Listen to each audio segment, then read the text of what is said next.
What's going on, guys? Welcome back to the Pick Swap Media YouTube channel. My name is Barnard. As always, we are back after July 4th weekend. The Sixers did not stay out of the news once again. I mean, we're seeing the white party pictures. We're seeing the Daryl Morey trolling on Twitter.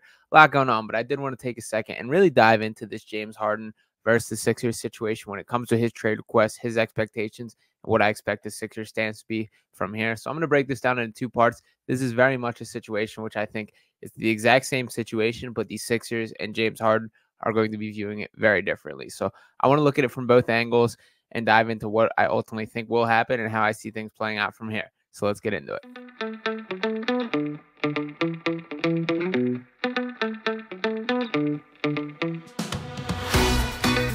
Step back, Jay. Harden. Bullseye. Sixers looking very focused in the second half. Maxey looking for more. He's got it! Daniel House, little up and under on the lob, and then flies in with the emphatic one-hand jam. Niang looking for more from outside. Bang, bang, George Niang!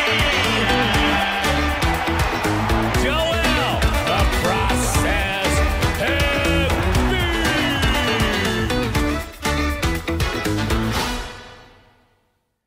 All right, so to start things out, I want to dive into the James Harden point of view in the situation. And what we know at this point, the expectation from the second that James Harden signed his 1+1 deal last offseason was that it would be a one-year deal. He would opt out and ink a long-term deal from here. That seemed to be the plan from both sides of things.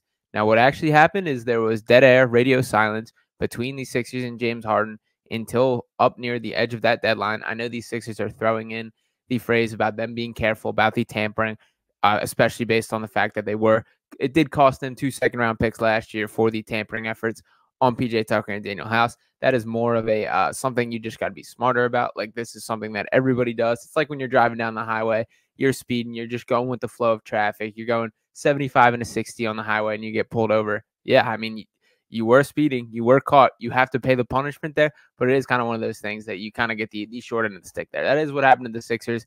They can, I guess, phrase it if they're being ultra careful with it.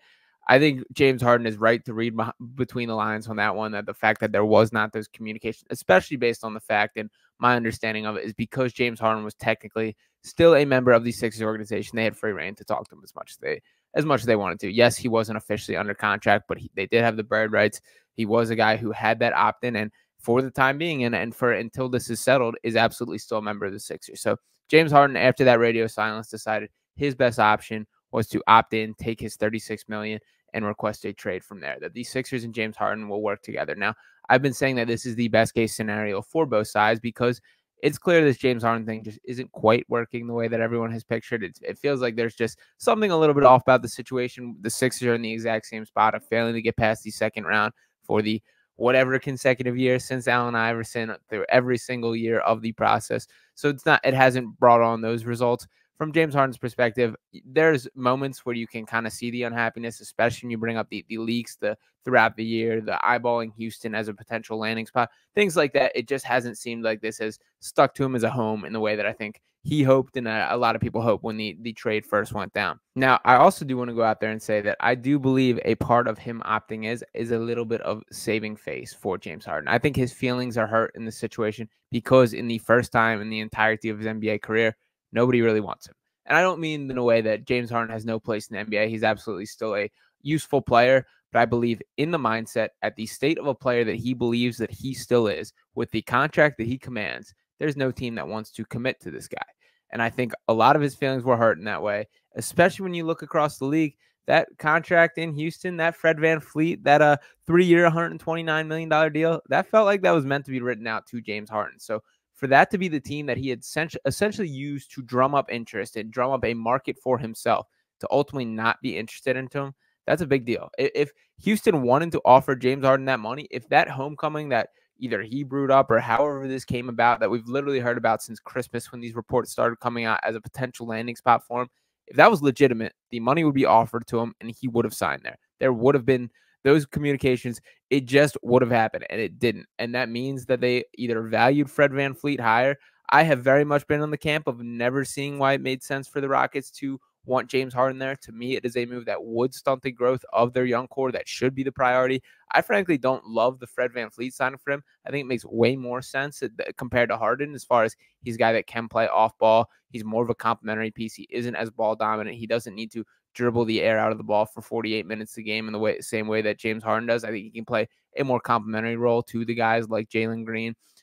But we'll see. I see the value of bringing veteran leadership in and trying to accelerate that, but I still think the Rockets are skipping steps a little bit in the rebuild. And you got to let these young guys play out their growing pains. They got to figure out the NBA game as it unfolds in front of them, and I think they're trying to speed up the pace a little faster than it is meant to go. Now back to James Harden. In addition to that, the kind of slant from the Harden camp, and it's very clear that the Clippers are the targeted team, makes things hard from a trade standpoint. For starters, the Clippers are a team that Harden needed to opt in, and there needed to be a teamwork if he is going to get there, if that is the circled spot that he wants to land at. The Sixers, this has to be a team effort. And also the Sixers should be more than happy to help him with this in the way that he absolutely could have walked for free. If there was that market from him, if he desired to just not be in Philadelphia that bad, that he could have walked and the Sixers are left with nothing, and they would not have even gotten the cap relief that you would expect with that, because of they would be going above the cap already and that they have the bird rights. And that is the reason that they could offer him whatever. They did not have that freedom for just your run-of-the-mill free agent. So by working with him, you have a chance to get something back. And this puts the Sixers in a very similar corner to where we were just a year and a half ago with the Ben Simmons situation, 2 years at this point, where it was, you have to get this right to make sure that you preserve the prime of Joel Embiid, which is still the focus and still the center point of every decision that must be made at this point in time. Now for Harden, I guess the biggest disconnect that I keep circling back to is I feel he has not moved past that point in his mind where he's not that guy anymore. James Harden is still a very useful player. And to be fair to James Harden, as I mentioned, I think his feelings are hurt. I think that when we look back at when he declined that player option, that $47 million player option last year, to take a pay cut, that he only took his $35 million, which I don't have a ton of sympathy on a pay cut there. But for him to take that, it's absolutely money that he walked away from and should still be praised for it. I think the understanding from him was that he would be taken care of this offseason, that there would be a more long-term lucrative deal that would provide him and kind of fill in these gaps in a way that he left on the table last offseason. For starters, that's just, I wouldn't say that's the best business advice. I guess there is a relationship between him and Daryl Morey that is much stronger than we really generally see from a player and general manager, that I think he had a little bit of faith in that coming back to him. But he didn't play to the level that just commanded him be a max guy. He's just not anymore. And if I want to look at this through the James Harden colored lenses and see what he's seeing, he definitely thinks he is. And you can kind of sugarcoat things, make this argument. I mean, this is the same guy that led the NBA in assists this year. Joel Embiid is absolutely the focal point of these Sixers. James Harden believes he was doing his job, that he in many ways helped Joel Embiid ascend to that MVP level. He did help him lead the league in scoring. It is no coincidence that Joel has had the best 2 scoring years of his career with James Harden playing alongside him. That's because of James Harden as a playmaker, along with Joel Embiid's continued ascension and offensive development. This is not solely a pat on the back for James Harden, but there's absolutely correlation there. And on the other side of things, when you look at the playoffs, James Harden had 2 games where he scored 40-plus points. He won a game against the Boston Celtics in Game 1 in Boston without Joel Embiid on the floor. That's impressive stuff. But to be so poor in the rest of the playoffs that we almost forget about that is more telling to me. And to bring up these specific numbers on this, there are 3 games from James Harden that really stick in my brain. And they're the 3 probably biggest games that he has ever played in. And that would be Game 6 of the Miami Heat series last year, when he famously shot 2 shots in the second half and had no interest in really playing basketball. And for his complete box score on that, I will bring up, played 42 minutes and 59 seconds in that game, finished with 11 points, 9 assists, 4 rebounds, 4 turnovers, shot 4 for 9 from the field, and 3 for 7 from 3. That's just not enough. And it was the disinterest. Honestly, all these box scores that I'm going to rattle off don't do justice how poor he was in these games. That you can see a little bit of fluff when you look at these. It was worse than that I remember that watching it, that I wanted to tear my hair out more. It was worse than these numbers reflect. Now, the other 2 games would be Game 6 and Game 7 against the Celtics this year.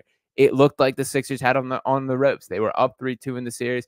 It looked like this might be finally the year to break that second-round barrier, but it did not happen. And in Game 6, which is ultimately where the Sixers lost the series, this in front of the home crowd with them having a lead in the fourth quarter, all of these things, James Harden ultimately ended that game played 43 minutes and 9 seconds, ended with 13 points, 9 assists, 7 rebounds, 3 steals, 5 turnovers. Shot 4 for 16 from the field and 0 for 6 from 3. He was a -10 in a game the Sixers lost by 9. For me, the biggest things that stand out is, on one hand, I guess I can applaud him still being aggressive, because that's been my frustration with James Harden at times, is when he's just gotten passive and looks like he doesn't want to be there and he doesn't really try. I guess I could backhand give you a compliment for attempting 16 shots and 6 threes, even though you missed more. I mean, you made 25% of your shots from the field. And then in game 7 against the Celtics, that's where the poor James Harden, who didn't look interested from a single second of that game. In that matchup, he played 40 minutes and 49 seconds, ended with 9 points, 7 assists, 6 rebounds, 5 turnovers, shot 3 for 11 from the field, and 1 for 5 from 3. Sixers, of course, lost by 24 in that matchup. James Harden was -30. I get it. It doesn't solely fall on the shoulders of James Harden. It was not his individual fault that he lost that game. But if you want to be this max level guy still, if you want to be the guy that commands this money, that wants this giant role in the offense, then you got to wear it. You got to step up when those moments matter. And you can nitpick. There were moments that he did. There were some highs of the James Harden, but the lows just outweigh it to me. It's when he's great, he's everything the Sixers need. He's a perfect match for him. But when he's not, and we see it all too often, you just can't win a game with him on the floor. And that happens all too often. There's no lift on his jumper anymore. And even the games where he did pop off, where he had those 40-point games, it did not feel as if he turned back the clock and had found some new life in his legs. He was just hitting tough shots. Even that game winner that he hit over Al Horford in game 1, that was perfectly defended by Horford. It was just a tough shot made by James Harden. And that is the theme, is he's not going to turn back the clock, find ways to create new separation. He is who he is at this point. There's some nights where the jumper falls, where he's able to hit some tough contested shots, and there's some nights where it's not. And even looking at it, even watching those 2 40-point games with just a couple months ago, do I have any confidence that he's able to run that back and that's going to be the same thing next year? Absolutely not. I can't believe that it happened this year. And even watching those games, it didn't feel like he's got it. It just was making tough shots, and I was kind of like watching with my heart in my hands throughout those games of like, is this actually happening? And to his credit, he did. But that disconnect between what he is at this point is what's ultimately, I think, sinking his outlook. And this goes beyond just like the leaks of the wanting to go to Houston, things like that. There's also the comments about like him wanting to play with more basketball freedom. There was clearly a disconnect between Harden and Doc Rivers. It was reported from Zach Chavalella of Philly Sports Network that there was essentially an ultimatum made between Harden and the Sixers organization of like, yo, it's Doc Rivers or me. Like, I'm not playing for this guy again. Doc Rivers ended up being fired, and James Harden still doesn't want to come back. So there's some stuff on that one as well. And as far as like what he can be, like, I don't understand the basketball freedom comments. Like, what more do you want to do on a basketball floor than what you're currently doing? Because he gets his isolation opportunities. He absolutely does. And there is that segment of the shot clock or segment of shot selections that James Harden is there to fill up. The Sixers need that from him, that he can do those things. And just to rattle off a couple of his stats, I mean, he led the NBA in offensive plays that resulted in isolation. 30.3% of his offensive plays resulted in isolation moments. And for the record, he over 1 point per possession on those. That's efficient enough. That was a pretty solid number there. But also 42.9% of his field goal attempts occurred after 7+ dribbles. That was second in the NBA in that conversation. He also held the ball for 8.6 minutes per game total individually. That is second in the NBA. And his 93.5 touches per game was third in the NBA. So what more do you want? You have the ball. And what are the other things that James Harden really can do? Let's look at the moments that he shined. It was in the pick and roll opportunities with Embiid. It was in the isolation opportunities when he went and got his own shot. That's what James Harden does. Those are the things that he does well. He's never been an off-ball guy. He's never been able to move off-ball. And the only time he ever looks locked in on a basketball court is when the ball is in his hands. The only person that had it in his hands more this year was Luka Doncic. That was the only player in the entire NBA who physically touched the ball more than James Harden. So you can't be complaining about your lack of opportunity when that is the case, especially when I don't believe that is an effective way to win games, because it's not, because the Sixers have flamed out in the second round once again, and he is no longer at the level of a caliber of player who can command enough offense with those touches that it is a good decision as a team to give him those. So where does James Harden go from here? So we know that the trade request is in, that he does not want to be in Philly anymore. And this is where I'm going to swing over to the Sixers side of things. like, the fear is that he will pull the same nonsense that he did in Brooklyn and the same nonsense that he did in Houston when he wanted to be traded.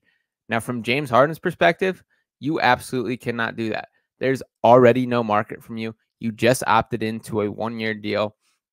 And if you do this again, I think there's a legitimate chance like there's not an NBA spot for him. I think it's swung that far. I get it. Like, the more talent you have, the bigger the leash for you. We just saw Kyrie Irving ink a pretty significant deal. Kyrie Irving's a way better basketball player than James Harden at this point in time. James Harden is no slum. Like, he can play still. But if he's going to cause a whole headache here, you think guys are going to be itching to get him on their team?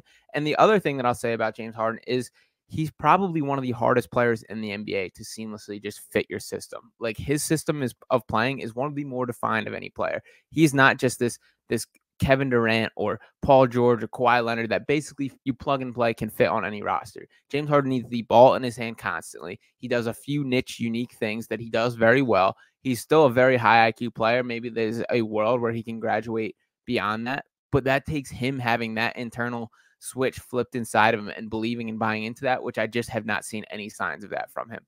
But if he does do this, where he pulls the poutiness, where he pulls the moodiness, I don't want to play, I show up 50 pounds overweight, all these things, I just don't see a world where the team's ready to take him on as a risk. And this also doesn't help the Sixers to that extent.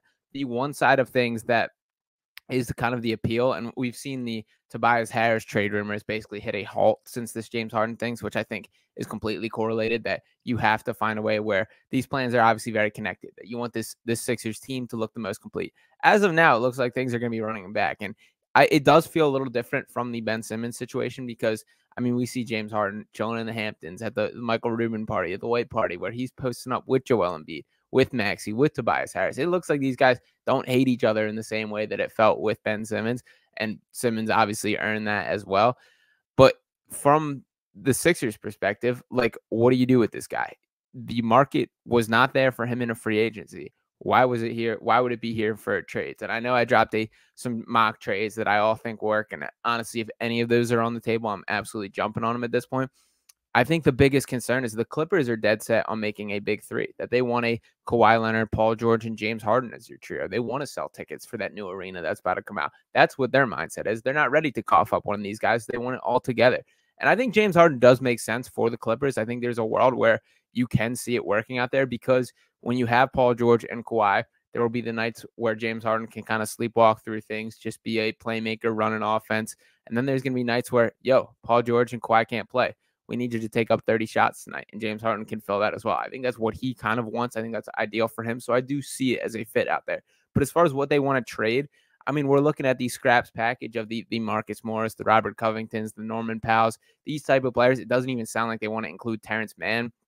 I know a lot of people love Terrence Mann out there.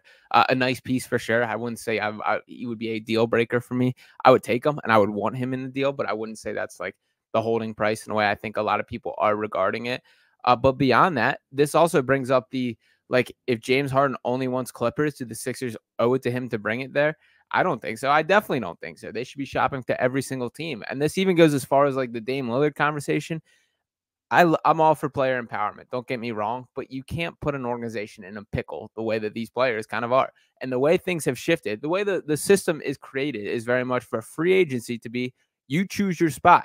Trades are kind of where teams choose where to send you, and that is the balance of it. And if you want to have these type of power decisions, if you want to figure out where you want to be, then take shorter deals. Take the 1-year deals. Take the 1+1 deals. We saw LeBron James do this for a period of time as a way to kind of put pressure on the organization to make sure things are going the right way. That has to be more of the system. It can't be now guys are opting into these massive contracts and then getting to the desired location. You can't have your cake and eat it too. That is the risk that you run. The Bradley Beals, the Dame Lillard. And the Dame Lillard one is going to be especially interesting to see play out because there is that loyalty. Frankly, Dame, well beyond what Harden deserves in terms of loyalty. He's a guy who's stuck out Portland forever, who has really given it his best shot to build a contender there, and it hasn't happened. And that's no fault of Dame's. That's honestly, I wouldn't even say fault of the organization. That I do think they've tried to retool. It just hasn't happened. And they're a couple years too late on triggering this rebuild. I think they already have pieces in place. The Scoot Hendersons, the Shaedon Sharpe, the Anthony Simons. That's a nice young core. But if he's dead set on wanting to go to Miami and Miami just can't add put together a package that adds up to something that the Trailblazers desire, then don't trade him there. Trade him somewhere else. That I think you owe more to your fan base and to your organization to do what's right by them than what Dame Lillard wants. If it's the San Antonio Spurs who jump in and decide we want Dame Lillard, if it's the Utah Jazz or the Orlando Magic, if it's a random team, you got to do what's best for you. And I think that especially applies with the Sixers and James Harden, because they should have no feelings of loyalty towards James Harden, because frankly, if he was that loyal, like, we wouldn't be having this conversation. And what does James Harden even want from a just outlook as a team? Like this, the Sixers are firmly in a spot where, sure, like, it's not perfect. The role players that you can complain about, you can nitpick, but you're playing next to the MVP of the league. This was a team that still went to the Eastern Conference semifinals last year. That was a couple bounces, one win away from going to the finals, or going to the Eastern Conference finals.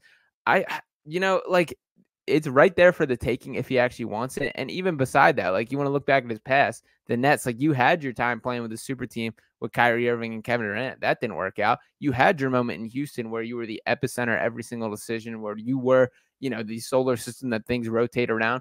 That didn't work. That didn't lead to a championship. And the message that was sold of James Harden coming to Philly was that what he wanted was a championship, that was the missing notch on his resume, because it is. This is a guy who's won the most playoff games of any player ever not to have a ring. That's James Harden. So what do you want? Is Los Angeles that pathway that you see? I agree. I don't think it's happening in Philly. I think it's no secret that it's just not quite working. And from a guy like Nick Nurse now taking the reins as head coach, James Harden's about as far from a Nick Nurse guard that I can picture. When you think of a Nick Nurse coach team and what things look like on the floor, it's defensive intensity, it's movement, it's ball movement, it's guys that are ready to commit on every single possession. None of these things are James Harden. Even if you want to look back to the Nick Nurse opening press conference where he's asked, do you want James Harden in this team? And he's replying, James Harden's a great basketball player, and James Harden has a decision to make. I would love to be coaching for him. I just don't think that the guy wants to coach James Harden, and that's fine, because he doesn't fit what they do. Now, like, there has to be some sort of upgrade from the Sixers. I'm very curious to see what Daryl Morey's outlook on this is. And the reason I find it so interesting is because I think Daryl Morey values James Harden more than any other player, person in the league. I think he values James Harden more than anyone else on the planet right now. I think he's unwilling, and we've heard the Daryl Morey spiel about stars. I get it. There's a finite number of these high-caliber players that can change your championship window. He still believes James Harden's in that category. James Harden still believes he's in that category. And once again, don't get me wrong, James Harden, good player, just not quite what they need him to be. I think Daryl Morey is going to hold steady until they can get a guy that he believes is also in that category. Is that going to happen? I don't think so. So what are we looking at from here? Are we in another holdout situation where we're almost walking into a gap year where there's no clear way to compete? And Ben Simmons obviously held out, did not show up. That's not the problem with James Harden. I do think he'll play. What kind of effort level is a different question. I already brought up my reasoning why I don't think he can dog it in the way that he did in years past because of his outlook and the poorly aging situation that he is in with his body. Things aren't getting better. There's not going to be a return to burst. James Harden is who he is at this point, and still a fine player, still a useful player, but it's not getting much better. So what do the Sixers do from here? Do they just take a package of scraps, maybe add to your depth, get some more athleticism with the Norman Powell Clippers kind of package? Maybe that's the best world. I guess the bigger question is, like, is Tyrese Maxey ready to step up and be number two? And I love Tyrese Maxey. I'm done putting ceilings on his growth because he's proved me and everyone else wrong every step of the way. When I first had a chance to interview him before the combine, when I first had a chance to watch his film and do my draft boards, I was like so hyped up over this guy. One of my notes, I put top 50 NBA potential. I think I might have even undersold him there, but he's still a 22-year-old kid. We're still a couple years away from hitting that arc. And one of the things that personally I would desire in a trade is something to extend the window a little bit. Don't get me wrong. Joel Embiid, about to turn 30. He's been in the league for a little bit now. He has had his ascension. I think there's very much a world where you can extend that title window where Joel Embiid takes a little bit of a step back, where he's no longer this 33-point per game guy. Maybe he's a 22 to 25-point per game guy, where he increases his defensive intensity, where he increases his effort on the board. That's still a winning formula. And if Tyrese Maxey can kind of fill those gaps and you get another guy beside him to help fill those gaps, there's a world where the Sixers are still contenders. So to me, that has to be a check mark. But for now, we're in a whole waiting game. We have to sit here and see what exactly happens. And even in this gap year plan, like if let's say we're in a world where Daryl Morey holds firm, or we're just running it back, we have the exact same starting five as last year. We add Pat Bev, we add whatever else ends up going down. Philip Petrusev, Turkavian Smith, Jaden Springer actually getting a little bit of an opportunity. None of these are moves that improve the margins that significantly, unfortunately, which is why, to me, like I think there has to be some sort of massive move, whether it's Tobias, whether it's James Harden. But if you're looking at this as, getting those 2 max slots for next offseason, which I know has been mentioned, that's why the Sixers have not entered extension talks with Tyrese Maxey, because it keeps this financial flexibility. But why? I just gave you the whole spiel about why players max guys just don't come on the free agent market this year. The best guy to leave teams in free agency was Fred VanVleet with that deal to Houston. What good is those max slots if there's not the players that command them? And that's kind of the situation I see the Sixers getting themselves in. There's almost a world where it's more valuable to have these bad contracts like Tobias Harris and like James Harden, because you at least have the money to match in trades. You at least can go out and get kind of a disgruntled guy. Maybe there is the risk where Daryl Morey walks and says, I think there's going to be a team midseason that either is overperforming what they expected going in, they want that win now bump, or the team that is underperforming and is ready to blow up. The Chicago Bulls are a team that continue to pop into my mind as a candidate for that.